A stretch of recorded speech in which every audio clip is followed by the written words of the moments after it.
சூலூர் அருகே குடியிருப்பு பகுதியில் முள்ளம்பன்றி லாவகமாக பிடித்த இளைஞர்கள் வனத்துறையினரிடம் ஒப்படைப்பு. வீடியோ வலைதளங்களில் வைரல்.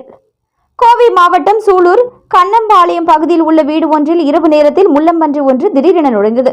இதனை கண்டு அஞ்சாத பகுதி இளைஞர்கள் அந்த வனவிலங்கை பாதுகாப்பாக மீட்டு வனத்துறையினரிடம் ஒப்படைத்தனர். கோவை மாவட்டம் கண்ணம்பாளையத்தில் உள்ள குடியிருப்பு பகுதிக்குள் வன பகுதியில் இருந்து வழி தவறி வந்திருக்கக்கூடிய முள்ளம்பன்றி ஒன்று நுழைந்தது. இதை பார்த்து அருகில் இருந்த இளைஞர்கள் உடனடியாக செயல்பட்டு அந்த முள்ளம்பன்றியை லாபமாக ஒரு சாக்கு மூட்டையால் பிடித்து அதனை பாதுகாப்பாக வனத்தில் ஏற்றி கோவை வனச்சரகத்தில் உள்ள வனத்துறையினரிடம் கொண்டு சென்று ஒப்படைத்தனர். வனத்துறையினர் அந்த முள்ளம்பன்றியை பெற்றுக்கொண்டு அதனை மீண்டும் வனப்பகுதியில் விடுவிக்க உரிய நடவடிக்கைகளை எடுத்து வருவதாக தெரிவித்தனர்.